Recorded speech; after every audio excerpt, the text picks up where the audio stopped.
मैंने अपनी आंखों से देखा और मेरे फ्रेंड ने भी देखा था। तो बेसिकली यार पार्ट टाइम जॉब्स के लिए जो रेज्यूमे होते हैं ना, अगली चीज जो कि बहुत ही ज्यादा इंपॉर्टेंट है, पार्ट टाइम जॉब लेने के इंटरव्यू के लिए कॉल आ ही नहीं रहा। मेरे फ्रेंड्स को आ गया, मेरे को नहीं आ रहा। उसका रीजन है guys, this is Gud Sahib and welcome back to my channel. I hope you all are doing very well. तो यार आजकल बहुत सारे इंटरनेशनल स्टूडेंट्स का मेरे को इंस्टाग्राम पे डीएम वगैरह आ रहे हैं जो जनवरी इनटेक में आए हैं, फिर सितंबर इनटेक में आए थे कि भाई हम कनाडा तो आ गए लेकिन हमें अपनी पार्ट टाइम जॉब वगैरह नहीं मिल रही। हम किचनर में हैं या फिर सारनिया में या फिर लंदन में हैं या फिर किसी और भी सिटी में है, तो पार्ट टाइम जॉब मिलने में बड़ी दिक्कत आ रही है। 1 महीना हो गया, 2 महीने हो गए, 3 महीने हो गए हैं। तो आज की इस वीडियो में मैं आप लोगों के साथ कुछ ऐसी चीज़ें शेयर करूंगा जो कि आपको डेफिनेटली हेल्प करेंगी एक पार्ट टाइम जॉब ढूंढने में, और हो सकता है कि फटाफट से आपको पार्ट टाइम जॉब मिल जाए ये चीज़ें करने के बाद। बाकी हम टोरंटो आए हुए हैं और पीछे जो है टोरंटो आइलैंड है, तो पीछे चलते हैं, आप लोगों को सारा हिसाब किताब दिखाते हैं कि भी कैसे जाना है टोरंटो आइलैंड। और सारी जो लेक है वो फ्रोजन हो रखी है, ठीक है। तो चलते हैं and without wasting any more time let's get started with this video. तो बेसिकली यार अगर आपको टोरंटो आइलैंड्स जाना है तो यहाँ पे टोरंटो डाउनटाउन के अंदर एक वेस्टिन होटल है, उसके लेफ्ट साइड पे आपको अपनी गाड़ी पार्क करनी है। 15 से 20 डॉलर आपको पूरे दिन के पार्किंग देनी पड़ेगी। थोड़ा सस्ता हिसाब किताब है टोरंटो के स्टैंडर्ड्स के हिसाब से। और होटल के राइट साइड पे आपको सरकारी फेरी मिलेगी जो कि आपको टोरंटो आइलैंड्स लेके जाएगी। उसकी टिकट होती है, उसका प्राइस देखते हैं क्या टिकट का प्राइस है, लेते हैं और आपको भी बताते हैं।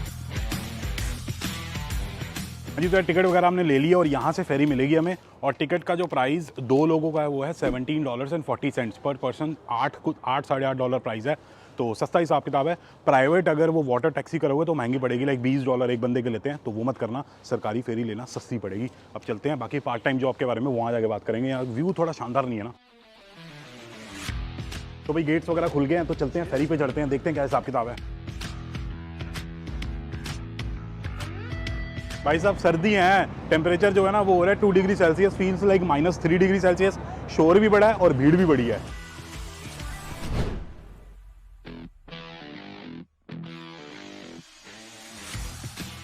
तो भाई वो फेरी से तो हम उतर गए हैं और जो यहाँ पे बाकी जो आप साइडों पे लोग देख सकते हो ये अपने वापस जाने के लिए फेरी का वेट कर रहे थे, वही फेरी अब इनको वापस लेके जाएगी। बाकी अपने पहले पॉइंट के बारे में यहीं पे बात करते हैं साइड में खड़े होकर। हाँ जी सर, मैंने सोचा कि यार पहले पॉइंट के बारे में यहाँ पे बात कर लेते हैं, क्योंकि पीछे आप देख ही सकते हो टोरंटो की पूरी स्काईलाइन दिख रही है, बहुत ही शानदार व्यू आ रहा है और लेक पूरी जमी हुई है। तो पहले पॉइंट के बारे में यहाँ पे बात करते हैं। तो जब आप as an international student Canada आओगे या फिर जैसे भी कनाडा आओगे और अपनी सर्वाइवल या फिर पार्ट टाइम जॉब वगैरह ढूंढोगे और आप किसी बड़ी कंपनी में अप्लाई करते हो या फिर किसी बड़े रिटेल स्टोर में अप्लाई करते हो, जैसे कि वॉलमार्ट हो गया या फिर रियल कैनेडियन सुपर स्टोर हो गया, या फिर आप अगर कोई अकाउंट्स या फाइनेंस का कोर्स लेके आए हो और किसी बैंक में आप अप्लाई करते हो जैसे टीडी बैंक हो गया या फिर आरबीसी हो गया, तो जब इन कंपनीज में आप ऑनलाइन एप्लीकेशन डालते हो तो अप्लाई करने के बाद ना आपको एक ईमेल आएगा और ईमेल में एक लिंक होगा, उस पर क्लिक करके आपको एक असेसमेंट करनी होगी ऑनलाइन। अब उसमें अलग अलग टाइप के क्वेश्चंस होते हैं। सबसे पहली चीज़ तो ये है उस असेसमेंट के बारे में कि वो बहुत ही बड़ी होती है, लाइक उसमें कुछ 90 या फिर 160 या फिर 150 इतने क्वेश्चंस होते हैं।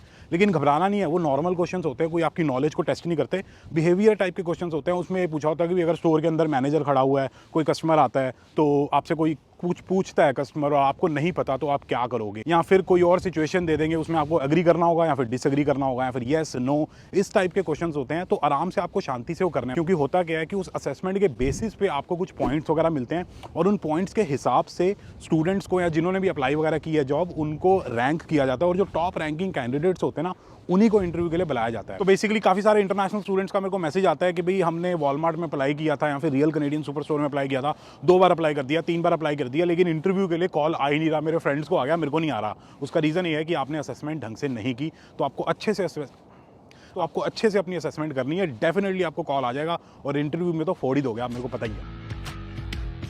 अब ये पीछे जो आप मेरे घर देख सकते हो ऐसे लग रहे हैं जैसे कोई मूवी से निकल के आए हैं, हॉरर मूवी से निकल के आए हैं, जैसे कि रॉन्ग टर्न हो गया है या फिर वुल्फ क्रीक हो गया, इस टाइप की मूवी के कोई घर है, कॉन्जरिंग 2 टाइप के। यहाँ पे व्यू बहुत ज़्यादा शानदार है क्योंकि ये टोरंटो आइलैंड्स के ऊपर बने हुए हैं और यहाँ पे प्रॉपर मोहल्ला बना हुआ है। बेव्यू स्ट्रीट है ये, और 4th street, 5th street, 1st street, तो ये हिसाब किताब है। और यहाँ पे कॉर्नर पे एक महंगा घर है, आपको दिखाते हैं।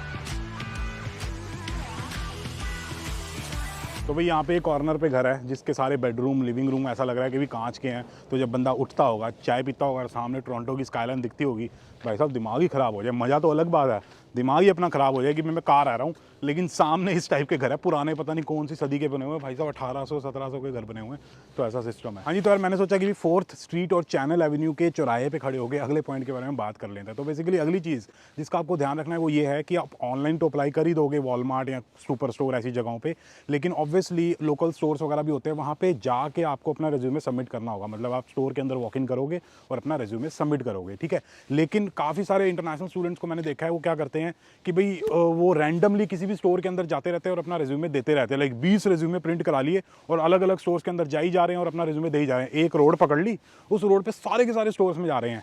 ऐसा करने की जरूरत नहीं है, आपके रिज्यूमे भी खराब हो रहे हैं, आपका टाइम खराब हो रहा है, आपकी प्रोडक्टिविटी खराब हो रही है। आपको बेसिकली क्या करना है, एक दिन पहले बैठना है, ऑनलाइन जाना है कि gg.com हो गया या फिर इंडीड जैसी वेबसाइट्स होगी, उन वेबसाइट्स पे जाके आपको ये चेक करना है कि कौन कौन से ऐसे स्टोर्स हैं जहाँ पे ओपन पोजीशंस हैं, जहाँ पे एक्चुअल में एक्टिवली हायरिंग चल रही है। तो उन स्टोर्स की आपको प्रॉपर लिस्ट बनानी है, एड्रेस नोट डाउन करना है, फ़ोन नंबर नोट डाउन करना है और अगले दिन सबसे पहले आपको अपने कॉलेज जाना है। कॉलेज में करियर सर्विसेज होता है, वहाँ पे अपने फ्री रिज्यूमे प्रिंट कराने हैं, ठीक है। आराम से आपके फ्री में रिज्यूमे प्रिंट हो जाएंगे।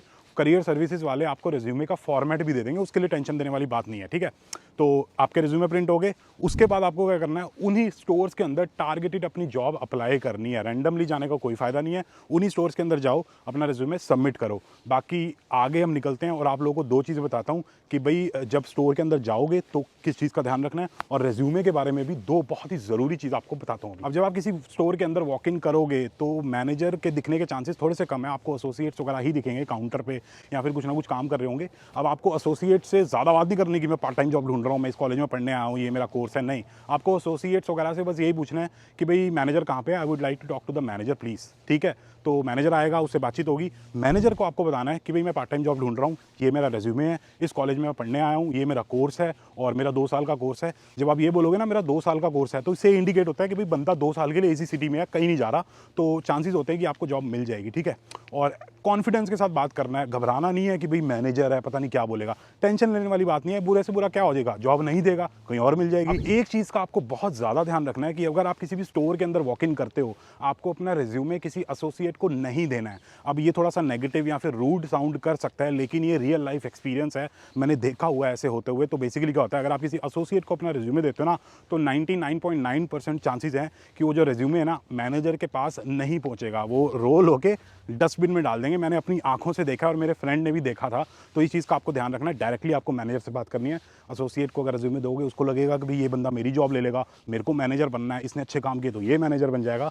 तो इस चीज़ का आपको ध्यान रखना है, सच्चाई है, कनाडा की रियलिटी यही है। भाई साहब ये रोड बहुत ही ज़्यादा सुंदर लग रही है, मतलब पेड़ वगैरह देखो, अभी तो फिलहाल गंजे हो रखे हैं लेकिन तब भी सुंदर लग रहे हैं सर्दियों में, लेकिन गर्मियों में तो पता नहीं क्या ही नज़ारा हो जाता होगा।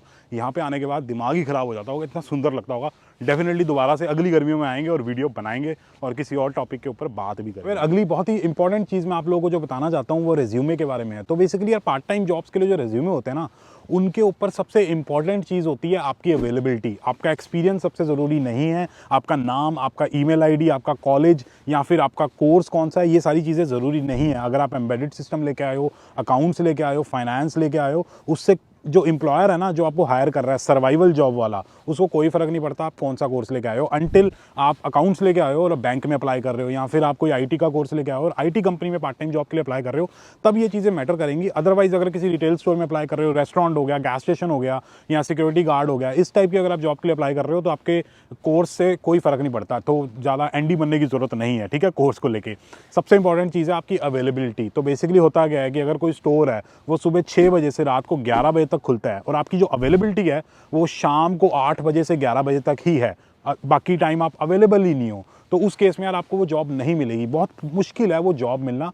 जितनी ज़्यादा आपकी अवेलेबिलिटी होगी जॉब के हिसाब से, उतने ज़्यादा चांसेस होंगे कि आपको वो जॉब मिल जाएगी। और यार काफ़ी सारे बच्चों को हो सकता है कि पता ना हो कि भाई अवेलेबिलिटी देनी कैसे है। तो बेसिकली एक दिन का एग्जांपल ले लेते हैं। मान लेते हैं कि यार मंडे को आपकी एक क्लास होती है सुबह 9 बजे से लेके दोपहर को 12 बजे तक, तो 3 घंटे तो आपकी क्लास है, तो आप 1 बजे से अपनी अवेलेबिलिटी दे सकते हो रात के 11 बजे तक। और अगर आप कंफर्टेबल हो कि भाई रात को भी आप काम कर सकते हो, ओवरनाइट आप काम कर सकते हो, तो आप रिज्यूमे पे मेंशन मेंशन कर सकते हो बोल्ड में कि I am available to work overnight as well, लेकिन वो डिपेंड करता है कि स्टोर या जो भी जगह है वो ओवरनाइट खुली होती है नहीं खुली होती है, तो ये सिस्टम है। ठीक है, बाकी और भी ज़रूरी चीज़ें हैं दो, उसके बारे में वहाँ जाके बात करते हैं। अब यार एक बहुत ही ज़रूरी चीज़ मैं आप लोगों के साथ डिस्कस करना चाहता हूँ, वो ये है कि आजकल बहुत सारे इंटरनेशनल स्टूडेंट्स को ये लगता है कि कनाडा के अंदर रेफरेंस के बिना जॉब मिलती नहीं है। ये बहुत ही बड़ा मिथ है, ऐसा कुछ भी नहीं है। बहुत सारे लोग हैं, बहुत सारे इंटरनेशनल स्टूडेंट्स हैं जिनको बिना रेफरेंस के जॉब मिल गई थी। ठीक है, मैं आप लोगों के सामने इतना बड़ा एग्जांपल हूँ, जितनी भी मैंने पार्ट टाइम जॉब की थी मेरे को बिना रेफरेंस के ही मिली थी। एक रियल कैनेडियन सुपर स्टोर में मेरे एक फ्रेंड ने रेफरेंस दी थी, लेकिन उसका मेरे पास ऑल्टरनेट था। मेरे को होम डिपो के अंदर भी जॉब मिल गई थी बिना किसी रेफरेंस के, बस मेरे फ्रेंड ने रेफरेंस दी थी तो उसके नाम के लिए, उसके रिलेशंस के लिए मैनेजर के साथ मैंने वो जॉब ज्वाइन कर ली थी। होम डिपो में मैंने मना कर दिया था। जितनी भी मैंने फुल टाइम जॉब्स ज्वाइन की हैं आज तक कनाडा के अंदर, वो भी मेरे को बिना रेफरेंस के ही मिली थी। तो ऐसा कुछ नहीं है, कोई सिनेरियो नहीं है कि भी रेफरेंस नहीं है तो आपको जॉब नहीं मिलेगी। अभी 2-3 दिन पहले मेरे को एक लड़की का मैसेज आया था, वो इंटरनेशनल स्टूडेंट है कनाडा के अंदर, किचनर में। वो ये कह रही थी कि मेरे को तो कनाडा के अंदर जॉब मिलेगी नहीं, पार्ट टाइम जॉब, मैं पता नहीं अपना खर्चा कैसे निकालूंगी, कैसे मैं अपना रेंट निकालूंगी, मैं कैसे अपनी फीस इकट्ठी करूंगी। क्यों? क्योंकि मेरी कनाडा के अंदर कोई रेफरेंस नहीं है, मैं किसी को नहीं जानती। तो वो बहुत ही घबराई हुई थी। तो मैंने उसके साथ वॉइस मैसेजेस पे बात की, मैंने उसको हौसला दिया कि ऐसा कुछ नहीं होता, रेफरेंस के बिना भी जॉब मिल जाती है। अगर रेफरेंस होगी तो डेफिनेटली ईजी हो जाएगा। अगर आप मेहनत करोगे, प्रॉपर तरीके से एफर्ट्स लगाओगे, टारगेटेड जगहों पे अप्लाई करोगे, तो 10 दिन, 20 दिन, 1 महीना, 2 महीने लग जाएंगे, लेकिन जॉब मिल जाएगी। ठीक है, 2 साल का टाइम है आपके पास, पैसे इकट्ठे हो जाएंगे, फीस निकल जाएगी, लोन उतर जाएगा, सब कुछ हो जाएगा, घबराना नहीं है। ठीक है, जब हम थंडर बे में आए थे, अब थंडर बे इतनी छोटी सी सिटी है, वहाँ पे कोई किसी को जानता ही नहीं है। मैं नया नया आया था, किसी को नहीं जानता, सारे अनजान लोग हैं, फिर भी सब कुछ हो गया था ना, फीसें निकाल ली, लोन उतार लिया। तो टेंशन मत लो, सब कुछ हो जाना है, बिना रेफरेंस के भी जॉब मिल जाएगी। बस अपनी जॉब अप्लाई करते रहो, करते रहो, करते रहो, सब कुछ हो जाएगा और कामयाब सब होंगे। भाई साहब, ये जो टोरंटो आइलैंड है, यहाँ पे प्रॉपर कॉलोनी वगैरह बनी हुई है, लोग यहाँ पे रहते हैं, उनके प्रॉपर घर हैं। बस मेरे को एक चीज़ समझ नहीं आ रही, जब कहीं वॉलमार्ट जाना है या फिर दूध खत्म हो गया है तो दूध कैसे लेके आएंगे? जैस्मीन जी तो मेरे को बोलती है अभी पनीर खत्म हो गया, दूध खत्म हो गया, जाके ले आओ, 5 मिनट लगते हैं, सामने वॉलमार्ट है। यहाँ पे तो वही फेरी फूरी से पता नहीं कहाँ ही जाते होंगे, दिक्कत वाली बात है। भाई साहब, यहाँ पे प्रॉपर फायर स्टेशन भी है, तो आग उग लग जाए सारा इंतजाम इनके पास है, पुलिस स्टेशन भी है, सारी सुविधाएं हैं। हाँ जी, तो यार अगली चीज़ जो कि बहुत ही ज़्यादा इंपॉर्टेंट है पार्ट टाइम जॉब लेने के लिए और बहुत ही बड़ी गलती है जो कि आजकल बड़े इंटरनेशनल स्टूडेंट्स करते हैं, वो ये है कि अपने पार्ट टाइम जॉब के रेज्यूमे के ऊपर ना वो फेक एक्सपीरियंस डाल देते हैं कि मैंने अपनी होम कंट्री के अंदर किसी मैकडॉनल्ड्स या फिर किसी शॉपिंग मॉल, लाइफस्टाइल हो गया, शॉपर स्टॉप हो गया, या फिर कोई डी मार्ट हो गया, वी मार्ट हो गया, विशाल मेगा मार्ट हो गया, यहाँ पर मैंने पार्ट टाइम जॉब की थी अपने कॉलेज वगैरह करते हुए, पढ़ाई वगैरह करते हुए। यार अब देखो, प्रैक्टिकली सोच के देखो, यहाँ पे काफ़ी सारे लोग हैं जो कि साउथ एशिया से हैं। ठीक है, और लोग मैनेजर्स वगैरह बन चुके हैं। मेरे साथ काफ़ी सारे फ्रेंड्स हैं जिन्होंने मेरे साथ पढ़ाई वगैरह की थी, अब वो मैनेजर्स वगैरह बन चुके हैं। उनको पता है कि अपनी साउथ एशिया की कंट्रीज़ में, जैसे इंडिया हो गया, पाकिस्तान हो गया, बांग्लादेश वगैरह हो गया, जो आसपास की नेपाल वगैरह हो गया, तो उन कंट्रीज़ में पढ़ाई करते हुए पार्ट टाइम जॉब करने का कल्चर बहुत ही ज़्यादा कम है। ठीक है, 100 में से 1 या 2 लोग पार्ट टाइम जॉब करते हैं। और जब बच्चे ऐसा रेज्यूमे लेके आते हैं उनके सामने, तो उनको पता होता है कि यार ये जो रेज्यूमे है ना, ये फेक है, इस पर जो एक्सपीरियंस है वो फेक है, बिल्कुल झूठ बोल रहा है। तो वहीं पे आपका इंप्रेशन बहुत ज़्यादा खराब हो जाता है और आपके चांसेस होते हैं कि आपको हायर नहीं किया जाएगा।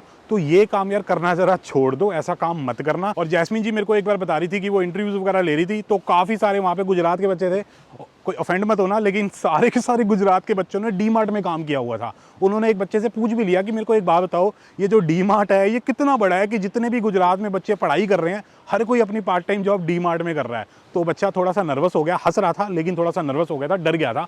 तो इसलिए यार ये काम करना छोड़ दो, ऐसा करने का कोई फायदा नहीं है। तो इंटरव्यू में सबसे ज़्यादा 3 चीज़ें मैटर करेंगी। सबसे पहली चीज़ है आपकी अवेलेबिलिटी, जितना ज़्यादा आप अवेलेबल होगे उतने ज़्यादा आपके चांसेस होंगे जॉब मिलने के।